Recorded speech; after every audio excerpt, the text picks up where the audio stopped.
had to stop because I hit 15 minutes. Okay. So if you wanna, so that's okay. And what was your impression of Afghanistan before you went, and then how was it when you first landed? I was expecting it to be extremely dangerous. I was expecting I was expecting explosions pretty much every week, but it didn't really happen. They pretty much portray in the media of Afghanistan and Iraq being the most dangerous place that you could ever be, but not knowing that most of those people, majority of those people, maybe 85% are all about peace. Actually, more than 85% are mostly strong Muslim in religion, so they're really strong on peace. So when the media portrayed Afghanistan and Iraq to be a dangerous place, I was expecting to always be carrying a weapon until one day I didn't need, one day I just stopped carrying. I didn't need it. And you felt safe? I felt safe. I mean, I was with a lot of battle buddies at the time. We pretty much hung out and pretty much did our thing. It was hot out there, of course, 120. And when I'll be Skyping with my family, they say, "Oh, you won't believe how hot it is in the States." Well, I have all this military equipment and it's 120 outside. Did you expect to see it? I was expecting the heat. I was expecting that. Like in movies, they make Afghanistan and Iraq seem super dry. So And it was dry. it was extremely dry. Can you take me just like take me down the street of an Afghan town that you were at before? You know how to. I guess I don't know what you do every day. If you're allowed to just walk around town, I don't know what you do when you're there exactly. But take me through like the day where you take me down the street, what you see, and what you hear, how you feel. Um, well, Just I guess just describe what you see because I have no idea to be honest. But I think well, if you were to ever walk around and see Afghanistan, see with your eyes, you would see that it's pretty much like a civilized place. Like I said before, um, they have the really old cars. Like you mostly see people drive trucks, and they're driving along like this dirt road, and there's people pretty much all around talking, buying groceries. There's kids outside playing soccer, and when the wind blows, you can see the wind. When the wind blows, you can see all the dirt and dust just raise up and just pretty much goes everywhere. But I guess they're so used to it that it doesn't really phase them anymore. But when the wind picked up, it got in my eyes. I had to rub them. Of course, after like rubbing, it was extremely difficult to see sometimes when it was windy. yeah, I didn't really expect that. So it's like kind of like the movies, right? Yeah.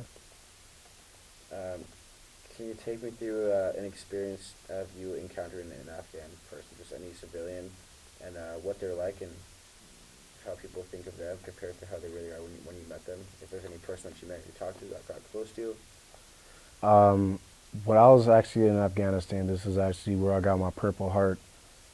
I I didn't have, like I said, it was hot out there, so I dropped off all my heavy equipment and I pretty much put it in our tent, in our Humvee actually.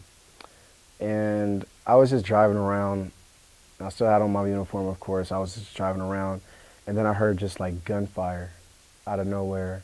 So I jumped out of the Humvee, grabbed my weapon, forgot to grab my armor, but I just like got out, and we were encountering a few civilians that just open fired, and I remember running by one of the walls, and I could clearly see about let's see about say I would say like a good 300 meters away. You could see Afghan civilians that are just open firing in the city.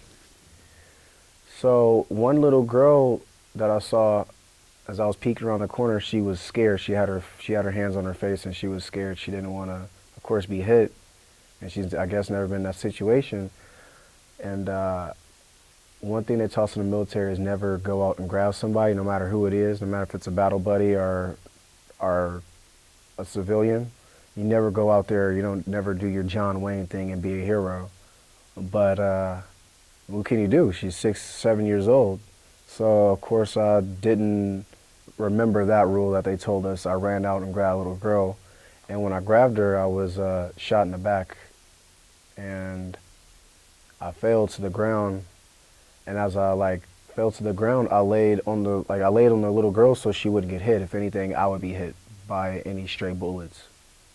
So while she was pretty much in fear, and some of my battle buddies, just suppressive fire, they got the enemies out of the way, contained them and everything else. They picked me up and they took the little girl back to her parents. And as I was laying in the hospital, in the hospital bed, she had brought me this picture of an angel, and it had detailed wings and everything.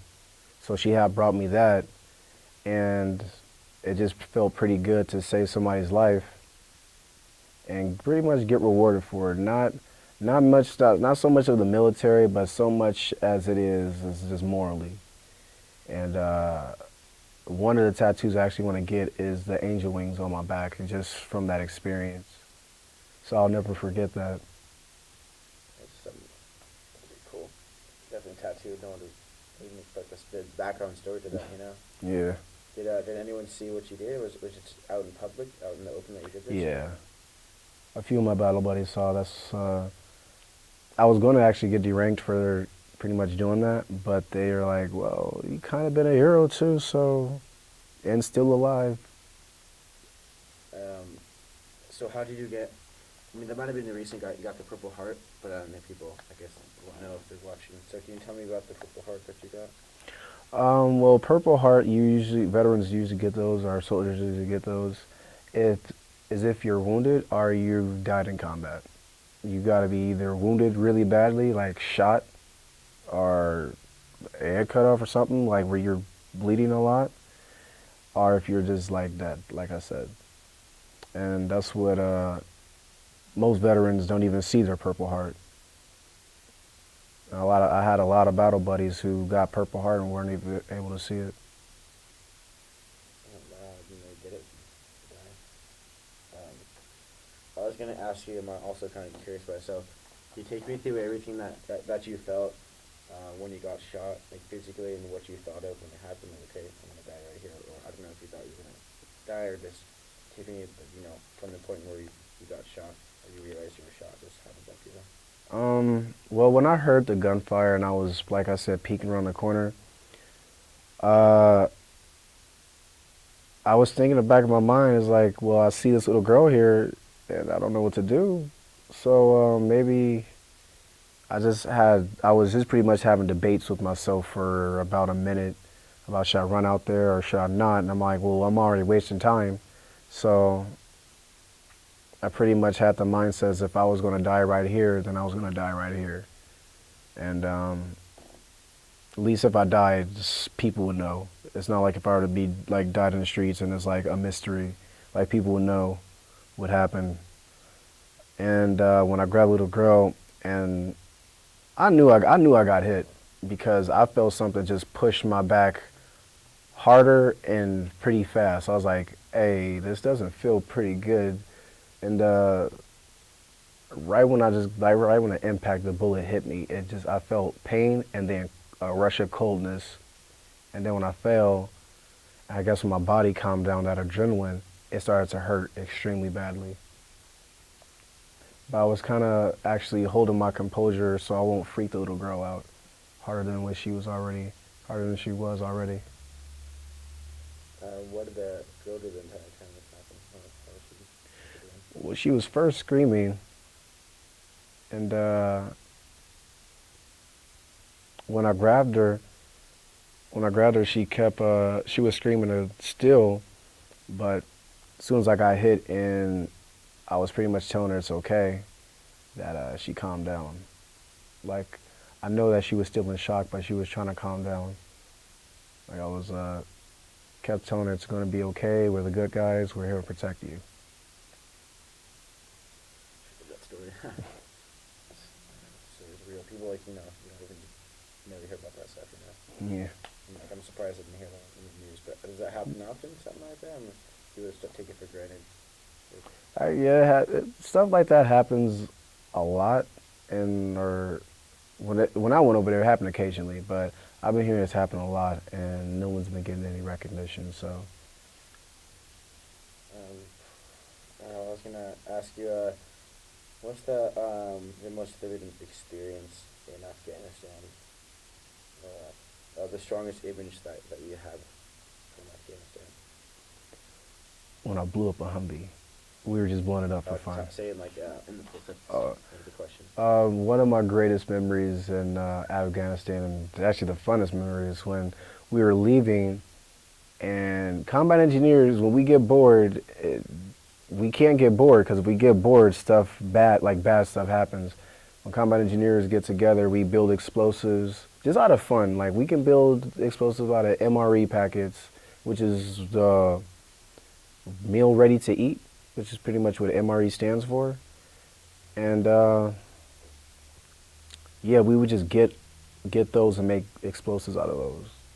Not like, huge things, but like little explosives where they just go off, and then the little hot sauce packet that the MRE comes in, you could actually mix that in there, make CS gas, and it kind of burns. But it's like, it's all fun and games.